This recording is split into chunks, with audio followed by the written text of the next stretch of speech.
This is our story, our history, our culture, our India. French scholar Romain Rolland once noted, "If there is one place on the face of the earth where all the dreams of living men have found a home from the very earliest days when man began the dream of existence, it is India." These are some of the many images which embody our India. Simple green fields as far as the eye can see, dramatic sunsets against the native hills. Here, one can find some of the oldest cultural and historical landmarks in the world. Many here lead simple lives and cultivate the land, as was the humble tradition of our ancestors before us. Here, truly more than anywhere else in the world, the land and the people are one. Mark Twain once said, "India is the cradle of the human race, the birthplace of human speech, the mother of history, the grandmother of legend, and the great-grandmother of tradition. Our most valuable and most instructive materials in the history of man are treasured up in India only."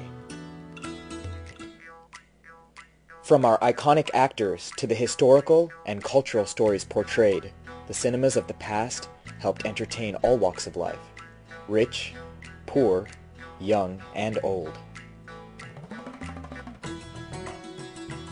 The images on the silver screen helped define our generation and taught us how to use the gift of imagination.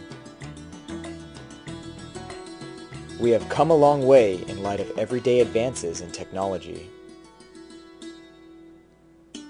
As India moves into the new millennium, our innovation, hard work, and skill have yielded such views as this.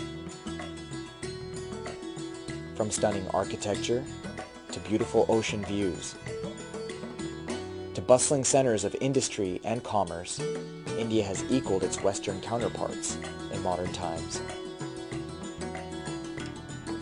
Today, India is the bridge for the rest of the world, be it through its modernization, its technology, or its industry. Rickshaws, scooters, and cars line the streets of this city. This is not the 405 or the 5 freeway, nor is it the congested streets of New York City. Sprawl in the cities of India is a reflection of its status as a major industrial and commercial country. You say taxi, I say auto. Modern cricket is a lot different nowadays. The sport may not have changed over hundreds of years, but its fans surely have.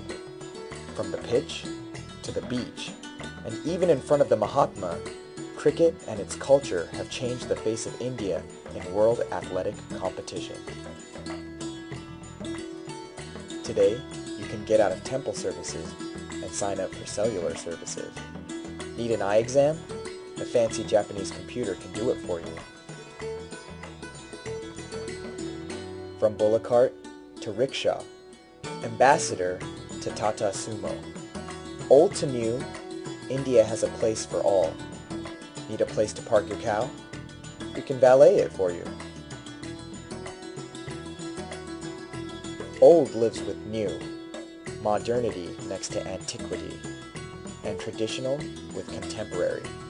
East certainly meets West. Prolific American author Richard R. Grant once said, "The value of identity, of course, is that so often with it comes purpose. Being both Indian and American not only places a greater responsibility on our shoulders, but also affords us a greater opportunity to implement change." At a glance, there may not be much to this image, but take a closer look and think about its meaning. We may not see much if we let the opportunity pass us by. With all of the advancements that India has made over the past century, our ability to eradicate modern poverty through technology has never been greater. Despite this, poverty remains flagrantly ever present and commonplace. Our inability to act is only furthered by our perceived reality of this social crisis. It has become an acceptable facet of life, something that we have become comfortable with. As we build towards the sky, we often neglect our foundation, the very roots that now need our assistance. This social destitution has led to nothing but severe and many times irreversible complications, especially for the children of India, who are more in need now of our help than ever before. Each year, over 2 million Indian children are born with a heart disease. Faces like these represent the harsh realities of everyday life for the youth in India.